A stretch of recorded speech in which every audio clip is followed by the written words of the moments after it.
은혜 받은 하나님 말씀은 요한복음 10장 7절로 18절까지입니다. 예수는 선한 목자시다. 첫 번째 시간입니다. 하나님은 선하신 분이십니다. 칼로스라는 뜻인데요, 이건 사람에게는 선하다 할 수는 없어요. 선함의 기준이 다 틀리기 때문에 나라마다 민족마다 부족마다 다 틀려요. 그렇기 때문에 선하다라는 그런 개념은 물론 다음 시간에 또 한 번 더 원어에 대해서 얘기하겠습니다만 하나님에 대해서만 얘기하는 겁니다. 그분만이 모든 것이 선하시고 모든 것이 의롭습니다. 그가 갖다 대는 캐논이라는 자가 변하지 않습니다. 율법이란 그 하나님의 그 선하심이 딱 아들에게 임하니까 아들이라도 인류의 죄를 딱 뒤집어 쓰는 순간에 아들이 십자가 죽더라고요. 이게 선하신 거예요. 이게 하나님의 선하심이에요. 사람은 자기 아들을 아무리 죄를 졌어도 자기 아들은 해하지 않습니다. 자기가 대신 죽으려고 그러지. 근데 하나님은 아들이라도 율법에 의하여 죄를 뒤집어서 인류의 죄를 뒤집었으니까 아들이 죽더라고요, 십자가에. 이것이 선하신 그분의 법칙입니다. 그분의 계획입니다. 그래서 우리가 그 선하심 안에 거하지 아니하면 우리는 절망입니다. 그 선하심 속에 그리스도의 보혈을 믿고 의지하는 자, 죄 용서받고 거듭난 자를 구원하시는 하나님의 선하신 계획이기에 우리가 그 계획 안에 들어있지 아니하면 죄송합니다, 여러분은 절망입니다. 선하신 하나님께서 보내신 예수 그리스도는 아버지의 선하신 그 성품을 가지시고 이 땅에 오신 것입니다. 그래서 하나님의 그 선하심 이 땅에서 온전하게 드러내십니다. 예수는 이 땅에서 자기 일 하지 않았어요. 오로지 아버지의 일만 성공하십니다. 아버지의 사랑을 베푸시더니, 아버지의 긍휼을 베푸시더니 하나님 아버지의 분노, 원수마귀 귀신 사단의 세력을 멸한다 하는 하나님 아버지의 분노와 처절한 심판에 대해서 보여주셨어요. 그리고 선하심을 베푸세요. 이것이 예수가 이 땅에 오셔서 우리 인생들에게 보여주신 하나님 아버지의 선하심을 보여주신 모습입니다. 예수는 자기 스스로 자기 의지에 의해서 이 땅에 오신 것 아닙니다. 아버지의 뜻과 아버지의 성품을 따라 이 땅에 오셨어요. 한번 따라합니다. 예수는 아버지의 뜻과 아버지의 성품 따라 오셨다. 자기 의지로 온 거 아닙니다. 자기 계획 따라 온 거 아닙니다. 아버지의 성품, 아버지의 뜻, 아버지의 계획 따라 이 땅에 오신 것이지. 우리에게 아버지를 알게 한 것이 바로 예수, 그분의 임무이기 때문입니다. 예수 그리스도는 임의로 우리를 구원하지 않습니다. 여러분과 나를 구원하는데 임의로 기분 좋다고, 나 기분 좋아, 나 구원받고, 이 시대에는 내가 이 사람을 이렇게 기분 좋으니까 이렇게 구원하고, 저 시대에는 이렇게 구원하고 이러지 않습니다. 하나님께서 우리를 구원하시는 것은 아버지 뜻대로. 여러분과 내가 구원받은 건 누구 뜻대로 그러냐면 아버지 뜻대로 구원받은 거예요. 누구 뜻대로 죄 용서 받느냐? 아버지 뜻대로 죄 용서 받고. 누구 뜻대로 하나님 자녀되느냐? 아버지 뜻대로 하나님 자녀가 되었고, 아버지 뜻대로 그 나라의 후사가 되었다라고 성경은 말씀하고 있는 겁니다. 예수 그리스도 자신도 자기의 의지가 있지만 자기 의지를 자기를 위해 사용하지 않습니다. 십자가에서 그 비참하게 죽임당하는 거, 그거 원치 않는 겁니다. 근데 자기 의지를 한번 따라합니다. 예수는 자기 의지를 하나님 아버지께 드려서 아버지 뜻대로 순종하셨다. 그러니까 자기 의지, 예수는 이 땅에 오실 때 자기 의지마저도 아버지께 드려버려요. 아버지께 드리니까 아버지 뜻대로 순종하다가 죽고 부활하셔요. 그러니까 그 자기 뜻을, 자기 의지를 아버지께 드려서 드린 인자이신 그분을 하나님 아버지가 무슨 보상을 하세요? 심판 권세를 줘버려요. 심판 권세는 아버지 것이었었어요. 근데 이 권세를 아들에게 줘버려요. 왜냐면 아들이 자기 의지를 아버지 손에 들여버려요. 이게 순종하는 자의 모습입니다. 우리가 예수 그리스도로 인해서 구원받은 것은 아버지의 뜻과 그 성품에 의해서 받는 겁니다. 죄 용서 받는 것도 마찬가지고, 자녀 되는 것도 하나님의 자녀 되는 것도 마찬가지고, 그 그 나라 후사되는 것도 마찬가지고, 우리는 예수를 통해서만 하나님 아버지를 완전히 알 수 있어요. 그 계획을 알 수 있고, 그래서 그 계획을 알려고 애쓰라는 거예요. 애쓰라는 거예요. 내게 영한 하나님의 뜻 이루게 해주세요. 내게 영한 하나님의 뜻 보게 하세요. 내게 영한 하나님의 뜻 알게 하세요. 내게 영한 하나님의 뜻을 내게 이루시기 원합니다. 사모하라는 거예요. 오늘날 많은 사람들이 나름대로 신앙생활해요. 망합니다. 다시 한번 얘기합니다. 많은 사람들이 자기 나름대로 신앙생활하고 자기 나름대로 영적 생활해요. 자기 나름대로 하나님을 상상해요. 자기 나름대로 신앙생활하고 영적 생활해요. 죄송합니다. 이거 노골적으로 얘기할게요. 저주 받으려고 환장한 자들이에요. 이건. 어떤 사람은 이렇게 말합니다. 하나님은 이런 분일 거야. 추측해요. 자기가 추측해요. 자기의 상상이나 자기 추측이나 자기가 꿈에 봤는데 내가 막 음성 같은 거 들은 것 같은데 막 그러면서 막 추측하고 상상하고 막 아주 소설 써. 우리 세상 말로 소설 쓰고 있어. 많은 사람이 하나님이 어떤 분이시다라고 자기 생각에 의한 그런 추상적인 그 어떤 그 하나님을 갖다 대놓고 추측하기 때문에 하나님의 뜻을 온전히 할 수 없고 하나님을 온전히 할 수 없어요. 한번 따라 하십시다. 성경으로 돌아와라. 여러분이 성경으로 돌아가지 않으면 안 돼요. 하나님을 추측하고 자기 생각으로 하나님에 대하여 결론을 지어놨기 때문에 과대망상적으로 흐르게 됩니다. 그러니까 어떻게 되는지 아세요? 자기가 그리스도라 그러는 자들이 너무 많고, 어떤 사람은 자칫 하나님께 특별히 선택받은 내가 선지자요, 그런 것이 자꾸 생겨나고 탈선하고, 그래서 기독교를 이상한 우상 종교처럼 만들어버리는 저주받은 짓을 하는 사람들이 수두룩하다는 거죠. 나는 여러분의 꿈도, 여러분의 환상도, 여러분의 음성 들음도 존중하고 인정합니다. 그러나 성경으로 돌아가세요. 여러분의 꿈과 환상과 음성 들음은 진리가 아니에요. 성경에서 뭐라 했느냐, 우리 주가 뭐라 했느냐가 가장 중요한 거예요. 많은 사람들이 헛다리 긁고 있어. 우리 신앙은요, 하나님을 제대로 알고 온전히 믿어야 합니다. 온전한 믿음이 무엇이냐? 하나님을 제대로 알고 믿는 것이 온전한 믿음입니다. 그래서 예수는 우리에게 하나님을 온전히 보여주셨고 하나님을 소개하려고 이 땅에 오신 것입니다. 영생은요, 막연한 추측으로 얻는 것이 아닙니다. 여러분이 영생하고 여러분이 하나님의 얼굴을 대면한 그것이 막연한 것이 아닙니다. 영생은 대단히 구체적이에요. 대단히 구체적이에요. 요한복음 17장 3절에 영생은 유일한 참 하나님과 그를 보내신 자 예수 그리스도를 아는 거라고 그랬어요.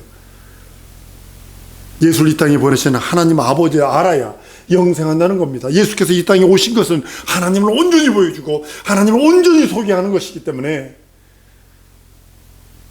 예수를 아는 것은 하나님 아버지를 아는 것이에요. 예수는 자기 의지마저도 아버지께 드려버렸어요. 그렇기 때문에 그 모든 일들을 예수를 통해서 하는 것입니다. 여러분, 왜 율법이 온전치 못하다 하는 이유가 여러분 뭐라고 생각을 하세요? 율법으로서 하나님을 온전히 이해할 수 없어요. 지난 시간에 그랬잖아요. 한쪽으로 난 창. 율법은 뭐냐면 하나님은 심판하고 하나님은 맷때리고 하나님은 저주하고 하나님은 형벌하시는 하나님, 그것만 봤다는 거죠. 한쪽 면으로만 봤다는 거죠. 나머지 동서남북은 안 본 거예요. 서쪽으로는 그것만 본 거라고요. 예수께서 오셔서 동서남북을 전체를 다 가르쳐 주셨어요. 율법의 약점은 우리에게 하나님을 온전히 보여줄 수 없기 때문에 율법이 약점이 있다라고 하는 이유가 바로 그것입니다. 율법으로는 인간을 구원할 수 없는 이유가 바로 거기 있는 것입니다. 우리는 예수로 인해서 하나님 아버지를 온전히 알게 됩니다. 예수로 인해서. 예수 그리스도는 본래 하나님과 함께 계신, 그 품속에 계신 독생하신 하나님이라 하셨기에 요한복음 1장에서 그는 하나님과 함께 계신 하나님이라 하셨어요. 아버지 품속에 계신 독생하신 하나님이라 그랬어요. 그래서 예수를 하나님이라고 하면 요즘에 이단이라는 자가 있습니다. 예수가 왜 하나님이냐고.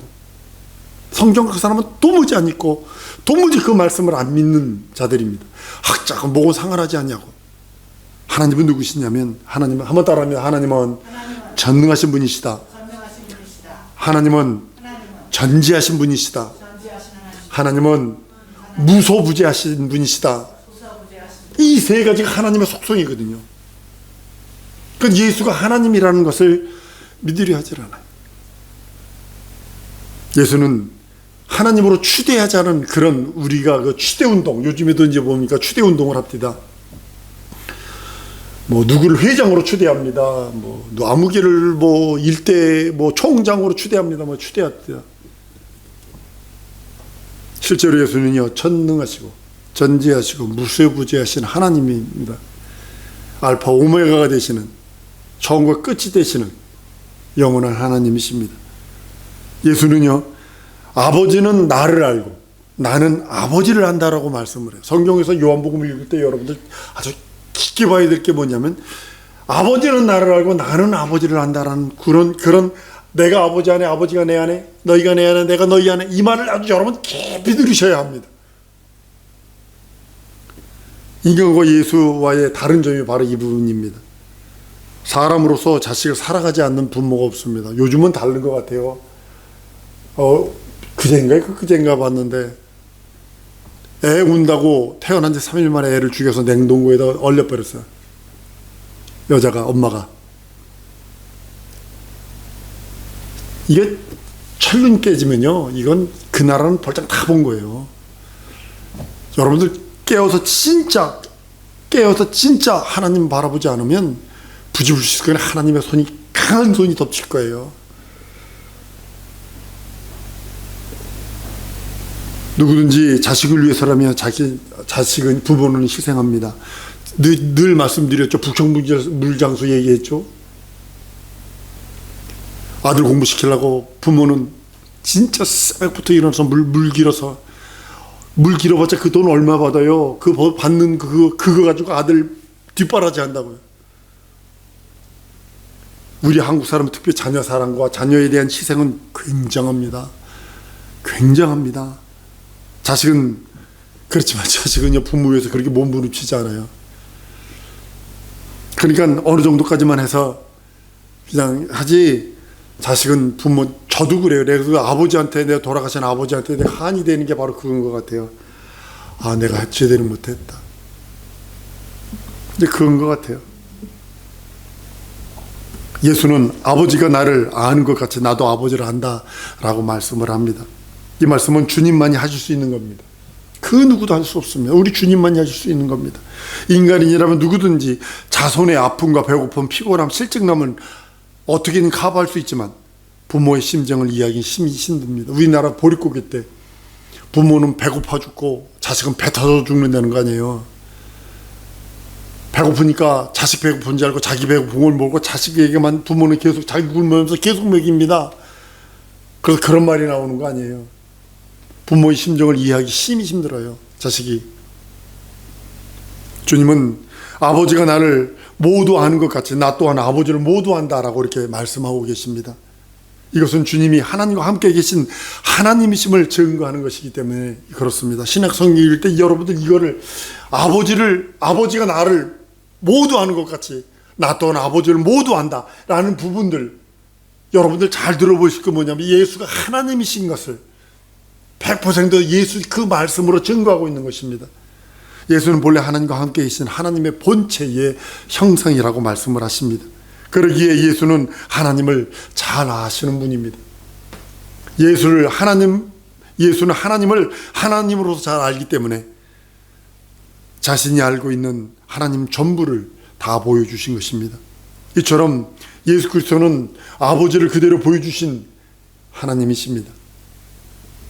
예수께서 내 양은 내가 알고 내 양 또한 나를 안다고 오늘 본문 말씀에 말씀을 합니다. 예수께서 아버지를 알고 아버지께서 예수를 아는 것처럼 예수의 양들은 그를 알고 또 그들을 안다고 한 말씀입니다. 서로가 안다는 거죠. 양을 키우다 보면 목자가 그러죠. 태어날 때는 그 누구도 아무도 못 오게 한답니다. 그리고 그 양을 평생 책임질 목동이 들어가서 얘기를 합니다. 태어나니 수고했다라고 이야기를 한답니다. 그러면 그 양의 귀 속에는 그 맨 처음에 그 목소리가 각인이 되어버린답니다. 양은 그의 음성을 듣습니다.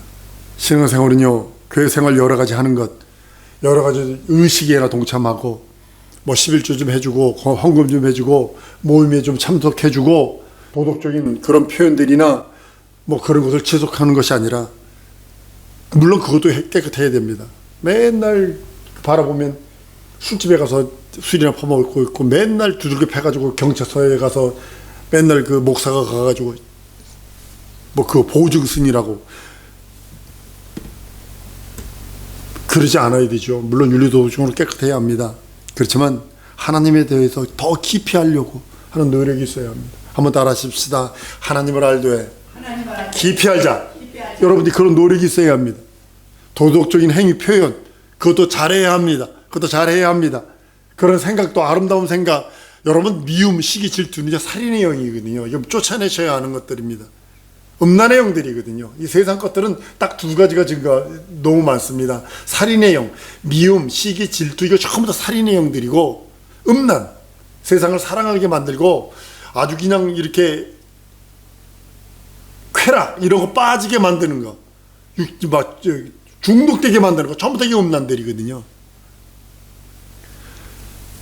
우리는 예수를 깊이 알아야 합니다. 성경은 이렇게 말합니다. 너희가 바리새인보다 더 낫지 않으면 결단코 천국에 들어가지 못하리라는 그런 말씀이 있습니다. 당시에요, 그때 예수님 당시에 바리새 운동, 바리시움 운동이거든요. 바리새인의 행위는 인간으로서 가장 최고 절정에 달한 것이 바리새 운동입니다.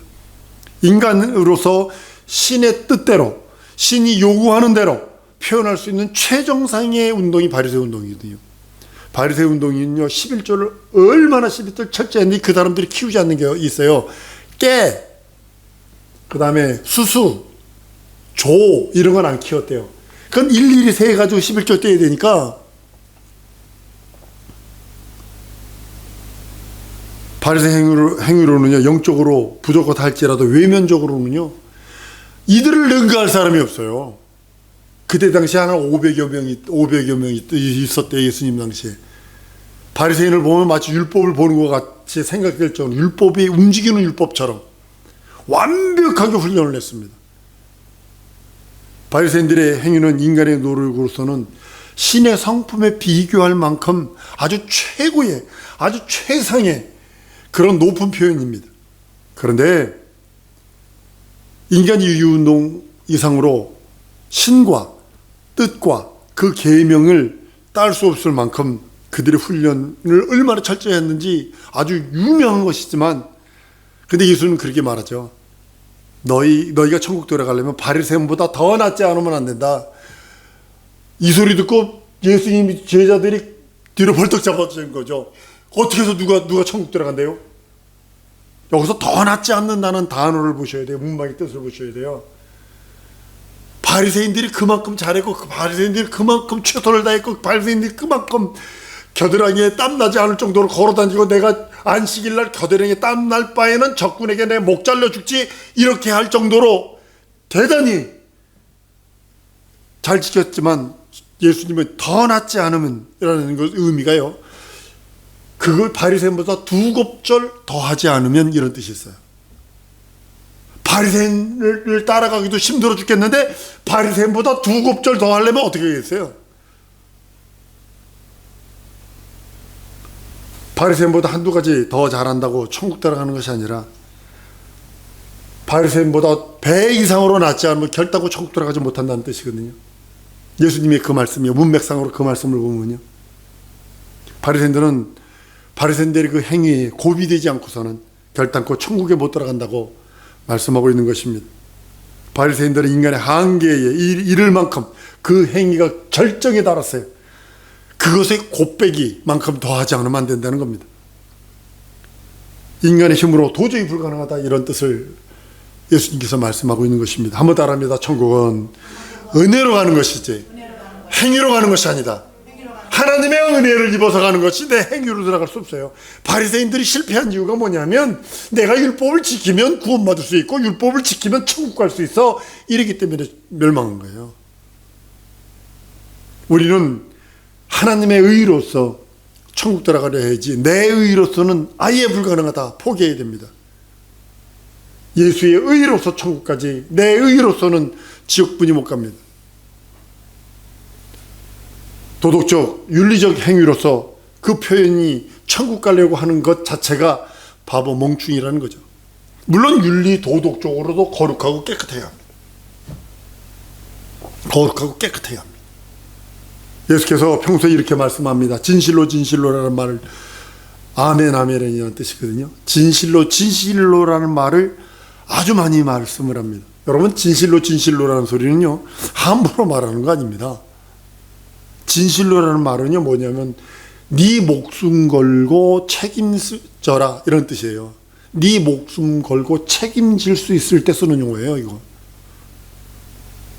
일평생 자기 진실을 지킬 수 있다면 얼마나 좋을까요? 그렇게 그런 사람이 온전한 사람이겠죠. 그렇지만 우리는 그럴 수 없어요. 일평생 자기 진실을 지킬 수 있는 사람 하나도 없습니다. 해 아래. 예수는 자신의 말씀을 향하여 진실로 진실로라는 말씀을 했습니다. 내 목숨을 걸고 내가 책임질 수 있다라는 뜻입니다. 수천 년 동안 지났을지라도 그 말씀이 지켜졌고 여러분과 나에게까지 와서 그 말씀이 영생이요, 그 말씀이 생명이요, 그 말씀이 구원이요, 그 말씀이 하나님의 의라고 믿는 믿음이 우리들에게까지 왔다는 사실이죠. 우리 시간에 기도하십시다. 하나님, 진정으로 내게 주신 그 진실한 그 진실로 진실로한 그 말씀이, 그 선하신 그 생명의 말씀이, 참 목자이신 예수의 말씀이 내 영원한 목자가 되셨으니 내가 변치 않고 살 수 있도록 하나님의 한량한 은혜와 은총이 내 영혼에 있어서 이 세상 능히 이길 수 있는 믿음과 이 세상 능히 이길 수 있는 은혜와 이 세상 능히 이길 수 있는 하나님의 말씀으로 깨달게 해주시고 세상을 이길 수 있는 능력을 달라고 우리 다 같이 통성으로 기도하십니다.